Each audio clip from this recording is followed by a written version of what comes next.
All right, welcome back to our final episode of Chasing Frets for this week. My name is Jason Shadrick, and I'm here with Andy Ellis. Hello. And we've had such a good time talking to Kim Perlak. She's the head of the guitar department at Berklee.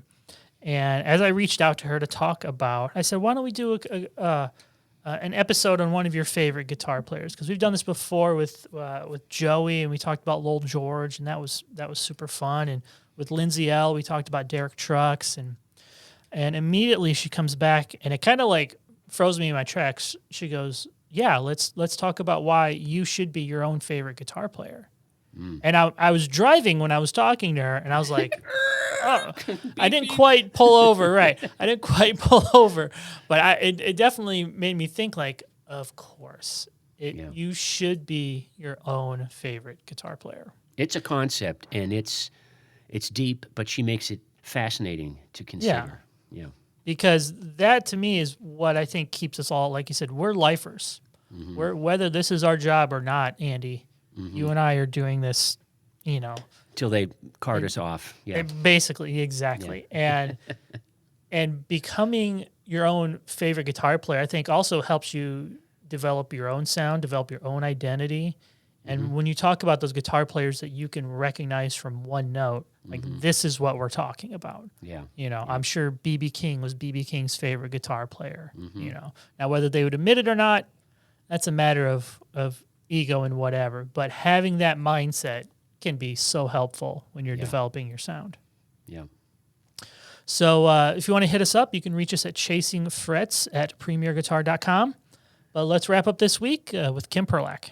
The Atlanta Institute of Music and Media's Music and Technology program offers a unique degree, combining the skill sets of music production with focuses in guitar, bass, keys, drums, and vocals.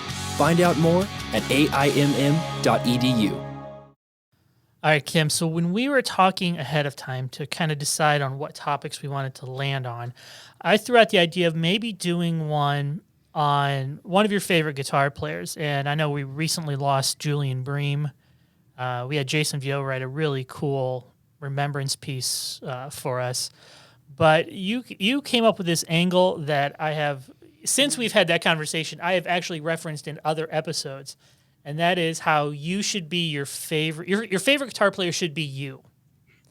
And as soon as you said that, like, it clicked. It's like, of course it should. Like, how I can't see it any other way now. So tell me, unpack that a little bit for me. What's your kind of view of that, how your favorite guitar player should be you? Yes. I mean, I completely agree with that idea. And I have to give credit to my Berklee colleagues, again, who have taught me so much in the last 7 years. And in particular, Professor David Tronzo, who was the first person I heard say that to students. And I think about it all the time, because if you follow that through, if your favorite guitar player is you, what does that mean for you? It means that now you are responsible to live up to that. So what do you want to sound like? What do you have to be practicing? How do you need to be taking care of yourself? How do you need to be aware of the way you do everything and what you do? And I think it also takes the pressure off. You're not living up to someone else's legacy. You're building your own. And so curiosity now can take the place of fear or pressure. And you want something, you want to know something. It's way easier to talk to someone who's an expert if you're saying, okay, I would like to learn about what you do, as opposed to, I want to see if I can copy you. I want to see what you think of my playing. What if instead you're thinking of, well, I'm building myself. So what does this teacher or player have that they can show me to do that, to get to the next level of that? So I think it flips that script that a lot of young players especially have. And then you start to think about, what do I want to sound like, and what do I need to be able to do and play to sound like that? It also brings us to this interesting paradox, because in one of our earlier episodes this week, we talked about, and especially you, Kim, brought up this idea of go deep and keep an open mind, learn as much as you can, all the tools. Why would you turn your back on a tool? Something to that effect. And yet, at the same time, we don't want to have so many colors in our sound that it turns into mud. Do you remember being in kindergarten and getting the finger paints and you're just like, oh, I love red. Oh, and green and blue. Oh, yeah. And I'll put this together. And then all of a sudden you've got this muddy color, and there's no color there anymore because there's so much color. And I've been playing guitar now more than half a century. And I've seen so many trends come and so many different, we're going to do guitar synth. Oh, that's going to be the big thing. And then, no, I'm really into acoustic 12-string guitar right now. This is really what I want. And so the paradox to me that I'm trying to get at, which I haven't articulated to myself yet, is that how do you keep an open mind and go deep, at the same time know what to pare away from all the noise of everything that you could potentially be doing, and instead get to that distillation of what's really in your sound? How do you balance those two things? That's a really interesting question. And I think it goes to the heart of this idea is that, can you be comfortable with who you are on the guitar? You're not everything. No one is everything. No one is everything you hear. And I think if you really think about who you are and what you really want to play, it's not every single thing. There might be a part of you that hears something and says like, oh, that's so cool. I want it. That would be great if I could do that. But do you really do that? Do you know what your sound is? And are you comfortable with that? And that brings up something that really isn't musical. Like there's a journey of self-acceptance as you start to develop your own sound. And you have to accept who you are and go deeply into building that. And then you can have other influences come in. I think it's a matter of really accepting that. If you think of people who you think of as a master, you think, okay, well, that person's a master. And then you start to list everything that's possible on the guitar, every single thing, everything.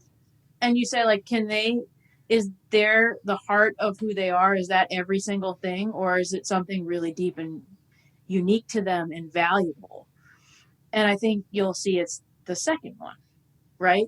So I think part of being your own favorite guitar player is not feeling like you have to follow every trend or every development. It's to say, how do I truly develop the player that I am? And also push yourself. It's not a cop-out to not leave your comfort zone.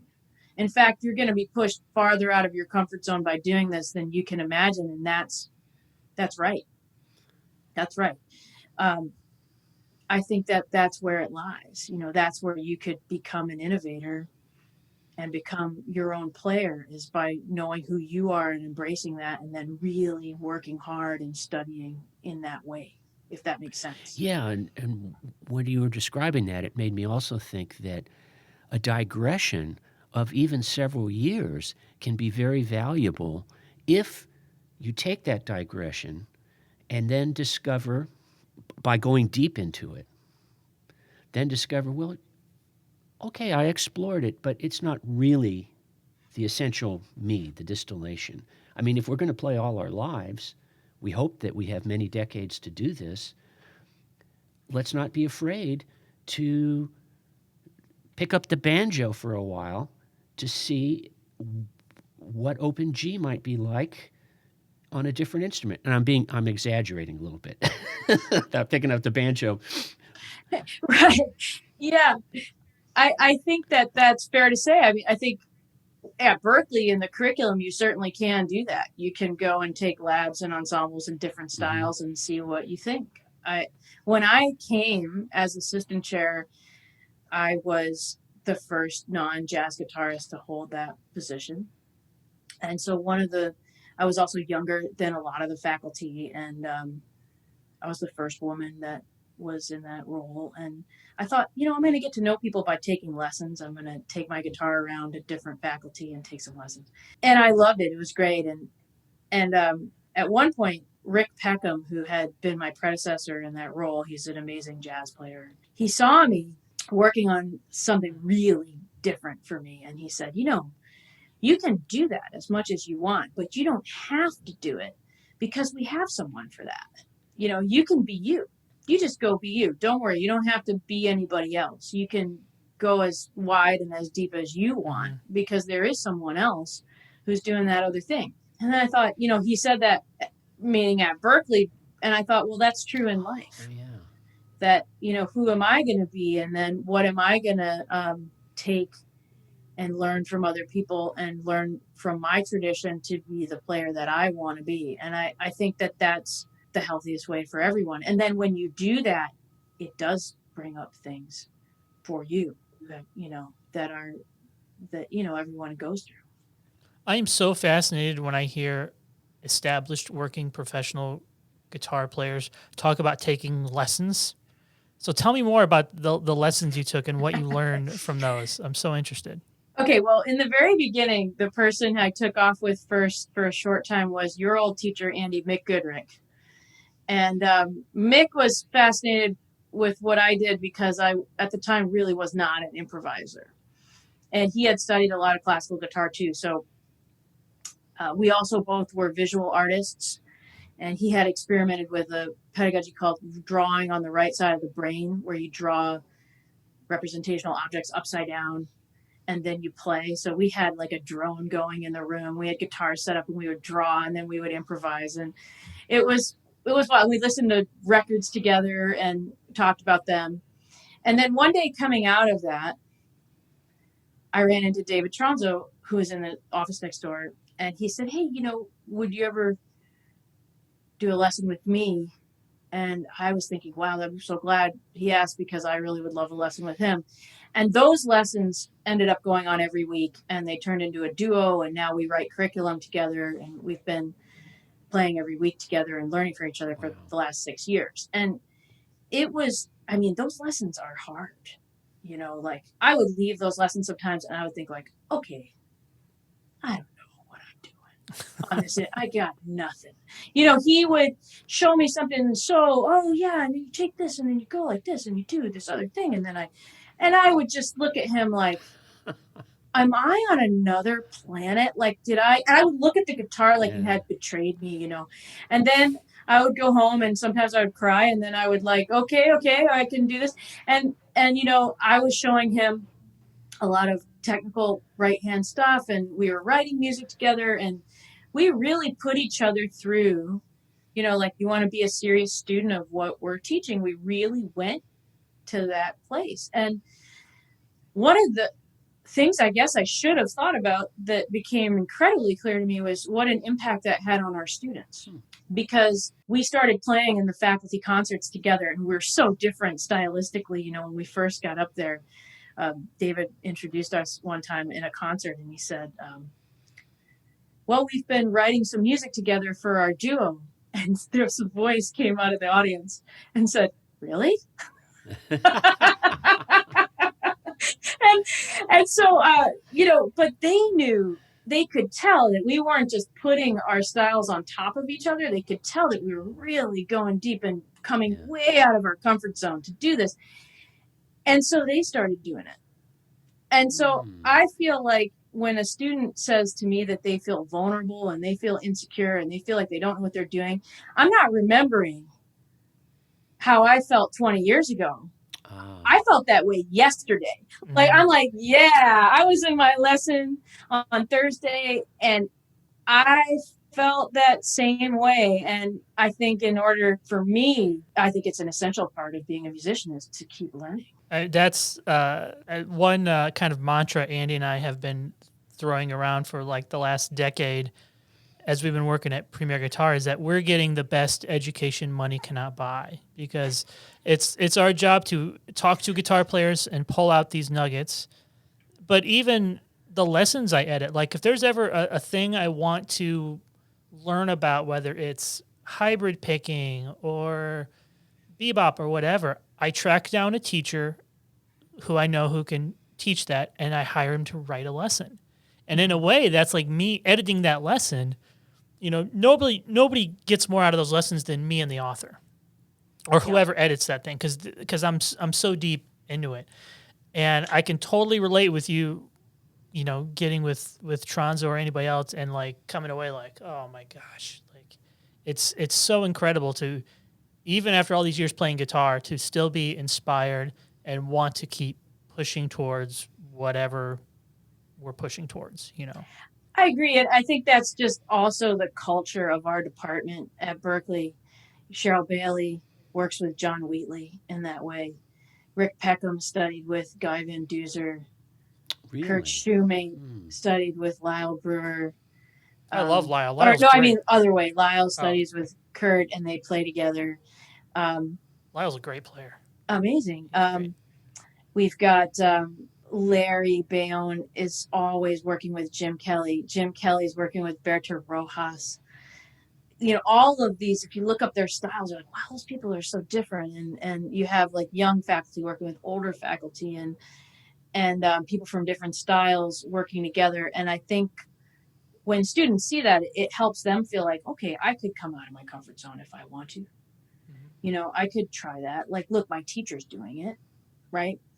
And so that's the best way to learn. And then the more you know yourself, the more you'll know, to answer your previous question about the colors. You can keep all the colors that you choose. You might not have every single color in the world, but you'll have the really great ones. And they won't be muddy if you really are aware of who you are and what you're borrowing and what you're making your own. And, you know, it's like we say all the time, like, some of this stuff sounds philosophical, and it's not. It's completely practical. Yeah. You know, it's really, really practical in your life, for your life. And so I think if players can come and be in our environment, or even listen to us talk and realize, take a deep breath, this is your life's journey to learn this. And then at any given time, you want to be as expressive as possible in your way with the tools that you have, then that's a lot of pressure off. Yeah. Wow. Well, it's been such an inspiring week to have you, Kim, and just always fun to catch up with you and hang a bit. Thanks for joining us. Oh, thank you so much. It's been my pleasure.